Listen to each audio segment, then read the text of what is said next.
क्या आपको ये अंदाजा भी है कि अभी के टाइम पर इंडिया में कितने सारे सिनेमैटिक यूनिवर्स डेवलपमेंट में हैं या फिर ऑलरेडी एस्टैब्लिश हो चुके हैं? और ये सच में हो रहा है, क्योंकि आज से 5-6 साल पहले जब हम MCU यानी कि मार्वल सिनेमैटिक यूनिवर्स की ओर देखा करते थे कि ऐसा कुछ हमको क्या कभी इंडिया में भी देखने को मिलेगा, और आज देखो एक नहीं दो नहीं बहुत सारे सिनेमैटिक यूनिवर्स डेवलपमेंट में है और एस्टैब्लिश हो चुके हैं, जिनका की टोटल नंबर मिला करके होता है 8 सिनेमैटिक यूनिवर्स अभी के टाइम पर इंडिया में डेवलपमेंट में है, जिन पर की हम सब पर एक एक करके बात करेंगे। तो सबसे पहले नंबर 1 पर आता है LCU Lokesh Kanakraj cinematic universe, जिसमें कि हम अब तक 3 मूवीज देख चुके हैं। केथी विक्रम लियो विक्रम मूवी में पहली बार कनेक्शन को बनाया गया था, और इसी यूनिवर्स में हमको आगे भी मूवीज देखने को मिलेगी, जैसे कि केथी 2, विक्रम 2 और रोलेक्स, जो कि एक रोलेक्स की स्पिन ऑफ मूवी होगी, जिसमें कि हमको उसकी ओरिजिन दिखाई जाएगी कि वो इतना बड़ा गुंडा आखिर बना कैसे। और मैं पर्सनली उस पिक्चर के लिए बहुत एक्साइटेड हूँ। इसके बाद जो नंबर 2 पर सिनेमैटिक यूनिवर्स आता है, उसको आप इंडिया का बिगेस्ट सिनेमैटिक यूनिवर्स मान सकते हो, क्योंकि उसको इंडिया के बिगेस्ट स्टूडियो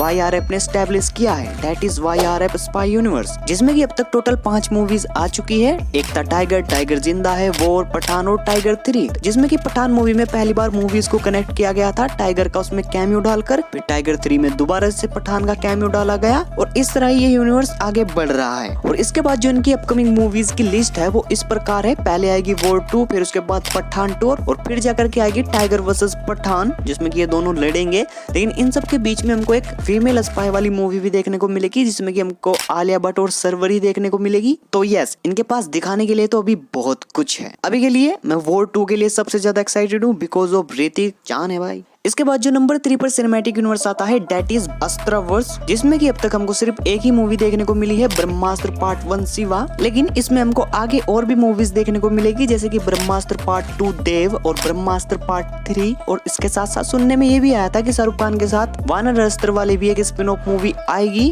अभी के लिए तो मैं इस यूनिवर्स में ब्रह्मास्त्र पार्ट 2 देव देखने के लिए एक्साइटेड हूँ, बाकी तो देखेंगे क्या क्या आता है। इसके बाद जो नंबर 4 पर सिनेमैटिक यूनिवर्स आता है, that is Rohit Shetty scope universe, जिसमें कि अब तक हम 4 मूवीज देख चुके हैं, सिंघम रिटर्न, सिम्बा और सूर्यवंशी, सबके नाम SS से हैं। और इस यूनिवर्स में अभी एक सीरीज भी आई थी, that is Indian police force, वो मैंने नहीं देखी, आई डोंट नो कि वो कैसी थी, जैसे भी हो कमेंट में बता देना। और इस यूनिवर्स में जो हमको अगली मूवी देखने को मिलेगी वो होगी सिंघम अगेन, जो कि इसी साल इंडिपेंडेंस डे पर रिलीज होगी, जिसके लिए मैं थोड़ा बहुत एक्साइटेड हूँ। बाकी तो मूवी आने और इसके टीजर ट्रेलर आने पर बात करेंगे। इसके बाद नंबर 5 पर आता है प्रशांत वर्मा का सिनेमैटिक यूनिवर्स, जो कि एक सुपर हीरो सिनेमैटिक यूनिवर्स होने वाला है, जिसमें कि हमको अब तक एक ही मूवी देखने को मिली है, हनुमान। लेकिन इसमें हमको आगे चलकर और भी मूवीज देखने को मिलेगी, जैसे कि हनुमान मूवी का सीक्वल जय हनुमान, फिर इसके बाद अधीरा, एक एक करके ये मूवीज रिलीज होगी, और इसी तरह ये यूनिवर्स भी एस्टैब्लिश हो जाएगा। पहली वाली पिक्चर यानी कि हनुमान बहुत अच्छी थी, उसने बॉक्स ऑफिस पर भी बढ़िया कलेक्शन किया है, तो यस रेडी हो जाओ, ये यूनिवर्स बिगर यूनिवर्स भी बन सकता है। इसके बाद जो नंबर 6 पर यूनिवर्स आता है वो है दिनेश विजांस का हॉरर कॉमेडी यूनिवर्स, जिसमें कि अब तक हम 2 मूवीज देख चुके हैं, पहली स्त्री और दूसरी भेड़िया मूवी में मूवीज को कनेक्ट किया गया था पोस्ट क्रेडिट सीन में। इसके बाद इस यूनिवर्स में जो अपकमिंग मूवीज है वो काफी ज्यादा इंटरेस्टिंग है, जैसे कि इसी साल हमको स्त्री 2 देखने को मिलेगी, लेकिन उसकी रिलीज डेट कंफर्म नहीं है। इसके बाद फिर मूंझा, सुनहरा सुनहरी और फिर वैम्पायर। तो यस, इस यूनिवर्स की मूवीज देखने के लिए मैं पर्सनली एक्साइटेड रहता हूँ, क्योंकि उनका कॉन्सेप्ट और स्टोरी काफी यूनिक और अलग सी होती है, जैसे कि आप स्त्री को ही ले लो या फिर भेड़िया को ले लो। तो अभी के लिए तो मैं इस यूनिवर्स की स्त्री 2 के लिए एक्साइटेड हूँ, लेकिन जैसे जैसे मूवीज आएगी हम चैनल पर उनकी बात करते रहेंगे, उसके लिए चैनल को बस सब्सक्राइब कर लेना, वीडियो आप तक पहुंच जाएगी। इसके बाद जो मैं आपको आगे 2 यूनिवर्स बताने वाला हूँ, उनको लेकर कंफर्मेशन नहीं है कि वो यूनिवर्स बनेंगे ही,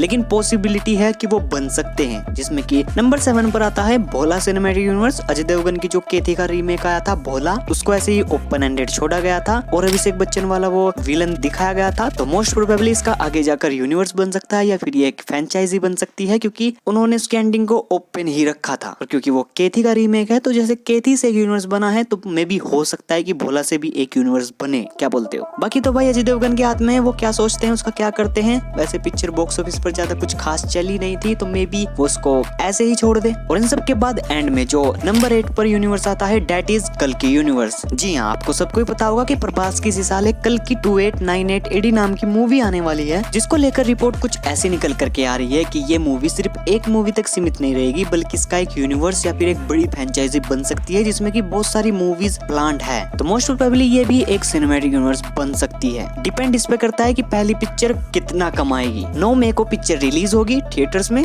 बाकी इन सब के अलावा भी अगर कोई गलती से मेरे से कोई यूनिवर्स छूट गया हो जो कि इंडिया में ऐसे पनप रहा हो तो कमेंट में जरूर बताना, मैं जरूर से जानना चाहूंगा। और अगर ये वीडियो आपको थोड़ी बहुत कहीं से भी अच्छी लग गई हो तो गलती से लाइक कर देना। चैनल पर कहीं से नए आ गए हो जानबूझकर सब्सक्राइब कर लेना। मैं मिलता हूँ आपको अगले किसी वीडियो में, तब तक के लिए जय Hind, Vande Mataram, Tata, take care, bye.